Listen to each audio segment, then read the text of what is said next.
Thank you so much, Lisa. This was not written by AI, so I gave you guys the full personal touch today. All right. Well, as Lisa said, thank you again. My name is Nobles Crawford. I am the Assistant Vice President of Consumer Activations over at L'Oreal for Couture. Basically, for all intents and purposes, that is the head of media. And within that, I have about 3 media budgets between retail, D2C, and what we call pure awareness, and that's what we work through our agency. And today, I'll be speaking with you about 2 of my favorite recent activations, where I was able to create the conditions of effectiveness by tapping into demographic and cultural trends to yield outsized performance in strategic areas of our business for Prada and also Valentino. But, and let me just make sure I have this. Sorry, I skipped my warm-up this morning. But first, I'd like to explain a little bit about myself, as I think it would provide really good context into what you're about to see. So, as an only child in the woods of Massachusetts, in a little place called Boylston, Mass., if there's any folks that know that outside of Worcester. I got some Massholes in the audience. Awesome.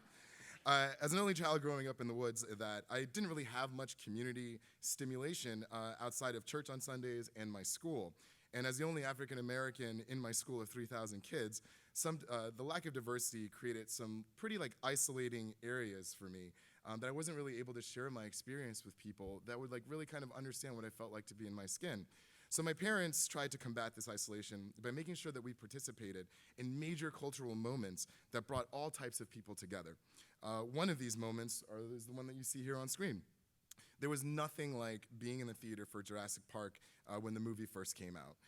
Some of y'all might be old enough to actually be there and remember that. The medium of cinema brought everyone together through the awe of this amazing cinematic moment. We were able to experience the same feelings and share them with each other. This was a major milestone in my life because it showed that media plays an integral role in an equitable world. By giving shared experiences that we can forge bonds together with, even just for a moment, to bypass the lines that culture has set for us is a very, very potent place to be. And that's why we got to take marketing very seriously. And so I've carried this purpose with me my whole life. And I've used this also in my career. In my current job, I'm tasked with creating rich experiences for our consumers, as well as manage all media budgets and activations, striking the balance between impact and performance. Creating 360 moments for our consumer that surround them and pull them towards us versus pushing them through a funnel. I'm able to do this because I have the freedom within my media frame or my responsibilities that empower me to create connections and take risks that possibly other companies with a different bureaucratic setup wouldn't be able to do. By being operationally set up for brand and media leadership, some might know this as digital transformation actually, I've been able to create bespoke audience experiences at scale with maximum effectiveness from vision to activation. And so when I first joined L'Oreal 2-something years ago, I was supposed to support Prada Candy, which had some challenges. Chief among them was to bring to life a product that was at the end of its media support life because we had a new pillar of Prada Paradox coming out, while also creating a new excitement to sustain growth without the resources to do so. I'm sure that's a pretty common story in this room. But thankfully, Prada Candy still had strong IP, but that's also where an issue was too. We were about to leave that IP on the shelf, pun intended here. So another issue that we had here was that our D2C was not a priority for leadership at the time. But we had a brand new Prada Beauty website, and we had 0 ways of driving traffic there because we would prioritize traffic to our retailers over our owned at the time for Macy's, Sephora, Ulta, and so forth. But I knew how important our own destination would be in the future, considering the effects of cookie deprecation and what that would be for our P&P partners. So it was quite a challenge, as you can understand. But as things seem more complicated, let's simplify our focus on the consumer and what is it that they truly want. So I had to think about what our younger generation values. And according to Freeman's 2023 Gen Z report, 71% of the 1,800 Gen Z respondents say they trust in a brand, their trust in a brand increased following an interaction with that brand at a live event. So even the most digitally native still value IRL or in real life experiences. And as my Jurassic Park experience dictates, this is certainly understandable. So we need to engage them in a real life way and activate on their terms. So thankfully, inspiration can come from anywhere, and I didn't really have to go far to find mine. My wife and I, we're millennials. We're on the earlier side of the millennials, like 80 to 84, somewhere in there, so you can't really pin my age, but we're in there. And we're slightly older, but our media habits are more aligned with the generation behind us than they are with the generations in front of us. So my wife is absolutely obsessed with Candy Crush. So that got me thinking that I should look a little bit into casual gaming among female audiences, and of course, as we probably all know here, it's extremely popular, duh. To the tune of 74% of all women play mobile games, and the percentage gets higher as you get younger. But all casual games are not created equal, and after some preliminary research, my suspicions were confirmed that Match 3 games are the most popular games among women, with family farm sims taking second and casual puzzles taking third. And among Match 3 games, Candy Crush is the undisputed champion. So my inspiration had been confirmed through data, and I was ready to make this work. And so it's kind of tough. So my wife's obsession became my obsession. This is supposed to induce a cringe of just crazy for the folks out there that are OCD susceptible. There's something that I say a lot, and it's that we're the same old humans, but we have better tools, meaning that we haven't changed so much since our ancestors from 40,000 years ago. And there's a physiological power to the words and how they play on our brain differently. And alliteration is one of those devices. Kind of like a good rhyme, it's hard to get out of your head. And Prada Candy Candy Crush, Prada Candy Candy Crush, Prada Candy Candy Crush would not let me go. I literally could not sleep. This was a good sign for awareness, especially when it hit the market. And I would be leaning on Candy Crush to bring the excitement that L'Oreal needed me to bring for this now unsupported fragrance. But along with the business challenges, I had personal challenges to overcome to bring this to life as well. So the major one being that gaming really isn't seen as an elevated platform. I mean, look at this adorable little girl, right? Does she scream Prada to you? Absolutely not. Let's be honest here. And with that, so how do I convince a group of legacy L'Oreal and Prada fashion leadership to allow me to use the Prada IP as a part of a casual game environment? And to be honest, I failed horribly where they rejected me 3 to 5, I think it was like 5 times they turned this idea down, and it hurt. And one of the reasons was I hadn't learned the language of L'Oreal yet, and I'm not talking about French here. I had a cultural language barrier. I had to adjust my approach to focus on the intuition versus the intelligent. We have a saying at L'Oreal, and that is that culture eats data for breakfast. And you can pretty much understand what that means. I'm sure we have flashes of this in what we do every day for your industries. So instead of how I push the consumer to buy through gaming, I focused on why gaming is so important to the culture of the audience. This is a very French approach to business, an appreciation for the total design and feeling over the black and white rationality of the numbers. So I had to change up that approach. Secondly, I had to bring a bit of chutzpah to our standard media approach to get alignment. So with a little expertise, my Gemini communication skills, of course, and politique, I was able to break through internal roadblocks with an unorthodox approach, appealing directly to the fashion house and skipping the alignment steps internally. I see my friend from Gucci, Kelsey, here. She understands what that could be like. We have to go to the fashion house people. But sometimes it's easier just to ask for the forgiveness, as we like to say. And that's really what I had to do. Because at the end of the day, Mucha Prada herself, who's the head of the Prada fashion house, she saw this vision, and she graciously allowed me to use the brand Prada to begin the creation of my obsession. And once she gave me the support, basically a lot of my other business leaders fell in line, and we were able to get started. But as I said, I had zero media budget to support this.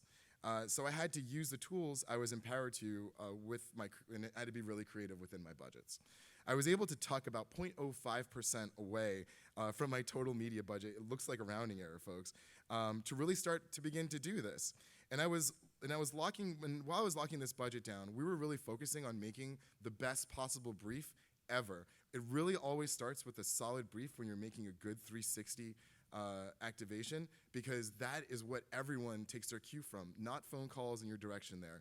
You're gonna get a pass out of paper first, so your brief has to be extremely solid. And once we had this really solid consumer journey down and how we got people to really interact with our game and what that meant for the brand, we were ready to hit launch on this. So in a digital world, kind of fun sound here. In a digital world, we look to feel something from a two-dimensional screen in our hands, because IRL experience, or how something makes us feel, is still our cultural currency. It's what holds value with us internally and with each other. So a savvy way to create a unique, memorable experience is to create a seamless mashup. Here's a little phrase from pop culture. Borrowing and sharing a brand's cultural cachet or identity, and with a partner to advance yourself among a particular target audience.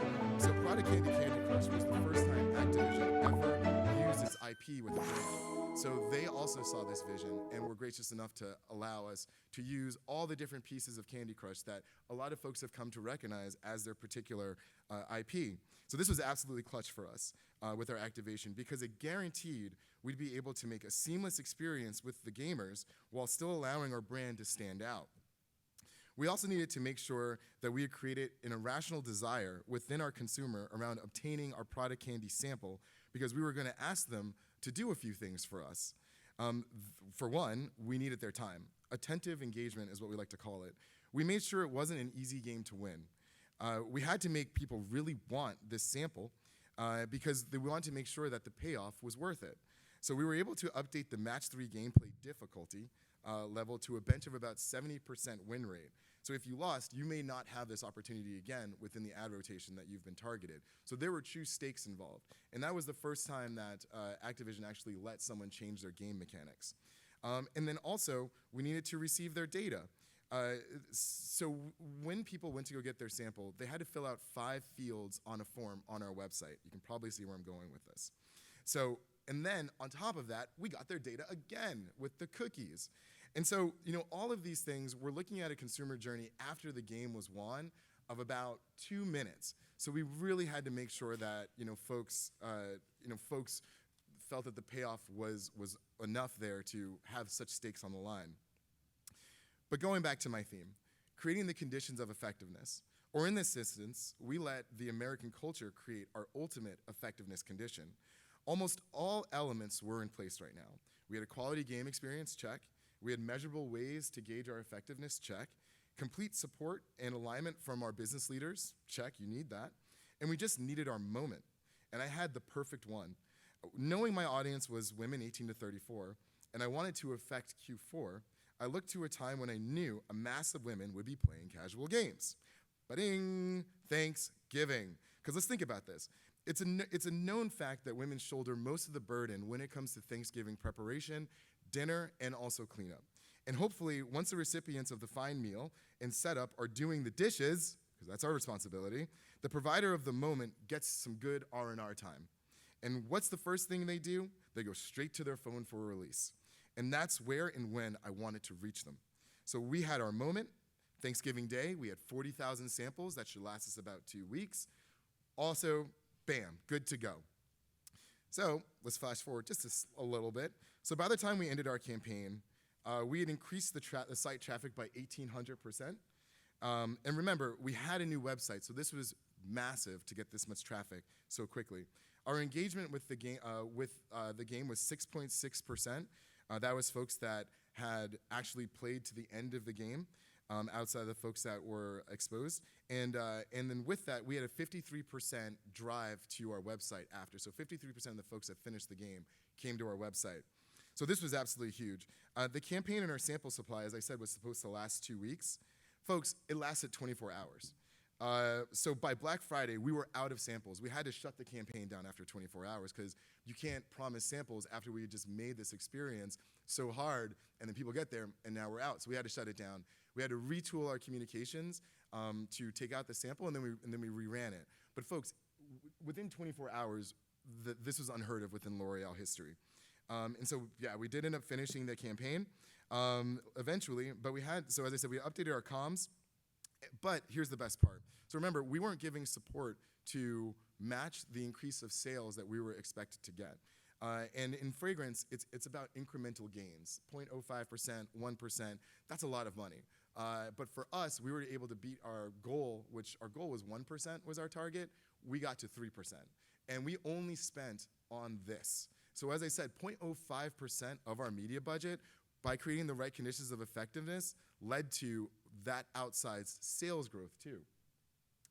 But, so this is amazing. Not only did we have those samples out, we had amazing brand awareness in the field, we also had a fresh new PII, especially for our brand new website. So with our newly launched product Paradox, as I was saying, we are able to inject the newness to the audience directly with this new PII data and transition them from product candy to product Paradox. So we did this through obviously retargeting everyone who came to our website during that time, but we also segmented this new group. And we found out some interesting insights, of course, and we created some of our most intuitive lookalike models in L'Oreal history. This was a major part of our success of Product Paradox in its first launch year, earning the title of the most successful women's fragrance launch in L'Oreal US recent history. So, on the other side of my brand pond, I had been using the same approach to create an IRL experience to boost sales for our retailers when it comes to Valentino Beauty. This was its inaugural year. We had just launched Valentino Beauty, and we needed our media to work hard to drive foot traffic to Sephora and Nordstrom, our most valued retail partners. So thinking about the conditions of effectiveness, we were able to create an experience that defined our out-of-home strategy for the next 2 years. So I'm a big fan of commutable knowledge, being able to transfer your knowledge to perhaps different or adjacent type of approaches. Finding the right flexible foundation leads to simplicity of process, so you can focus on creating. And this is what I'm talking about in terms of freedom within the frame of your responsibilities within your job. And we created our Valentino Beauty Bus, an ultra-luxe mobile showcase of our total house of products. Our customized double-decker bus, designed directly by the Valentino Fashion House, was chock full of free samples, a DJ, coffee, and makeup artists, as well as all of our fragrances.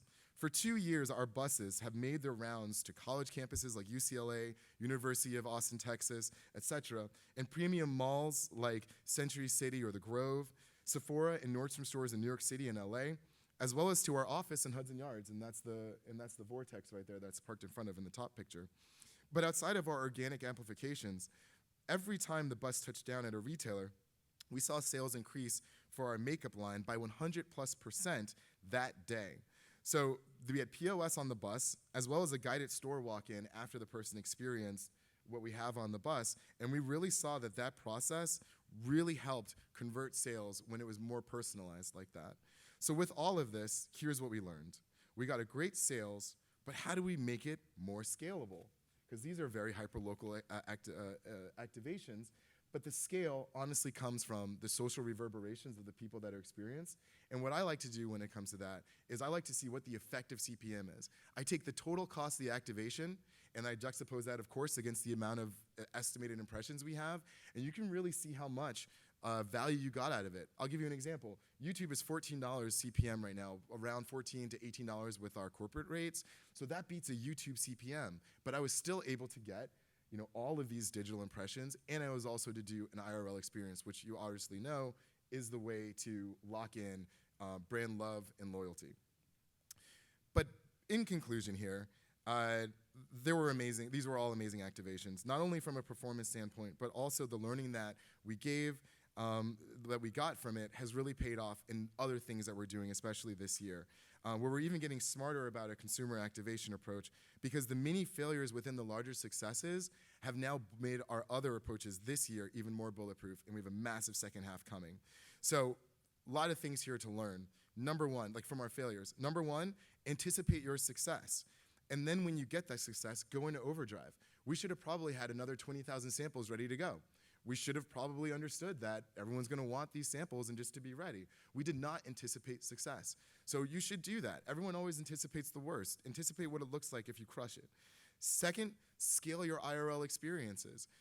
Always think about really what is the reverberation you're trying to make from these hyper-local expenditures of money, where usually you're spending a lot of money for 1 or 2 days of activation. How does this live in a sustainable basis? And really focus your time on that. Also, gaming is nuanced and needs to be done right, especially when everyone now is hot on gaming. You can't just put your logo on a game and expect to get the same results. You have to really get integrated into the process and make a seamless experience. So these opportunities are super rare, especially when it comes to gaming, and it would be misguided to think that casual games can be activated with a guaranteed success. But when you find an opportunity with a good partner that works well, so for this we worked with Activision, We need to take care to insert our brands seamlessly and authentically within that audience's experiences. You cannot be intrusive or you will completely lose all credibility. So moving forward, I'm really excited about digital out of home. I'm very bullish for that particular channel that is underneath my purview.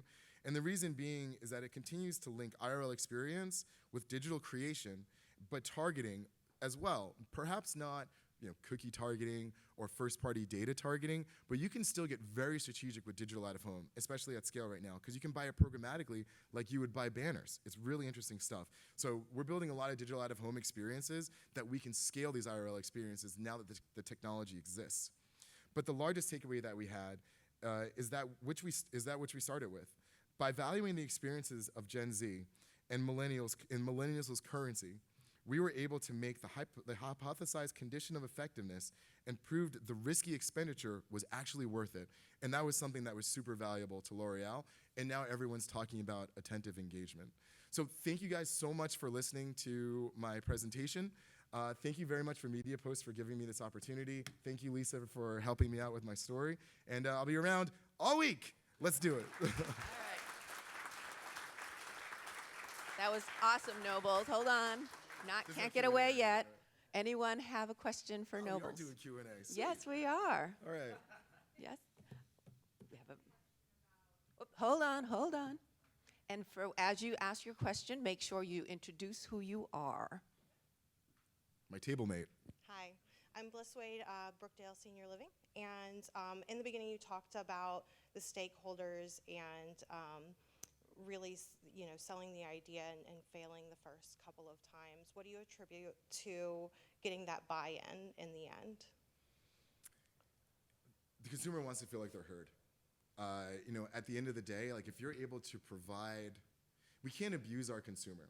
Hey, you see this like really cool performance 300 by 250. You want to live here. Look at the beautiful picture. That can get by if they're already ready to convert. If you're looking for like penetration within an audience, the audience wants to feel heard. Like, does your brand note, does your brand strategy like lend a value to their lives in that touch point? And that's really kind of how you break through. Again, like preaching to the converted is really easy. Like giving them a little like awareness ad or something. Like, oh yeah, I have to find a good deal to bring my parents to an assisted living village or what have you. That's I think your area of work, right? The reason for converting that you don't really know, but if they feel like, if they haven't even started looking yet, but it's hard for them to watch their parents get older, having a brand tell them, look, we hear you and we know what you're going through, with however you want to get that genuine, authentic connection through, that's what consumers want.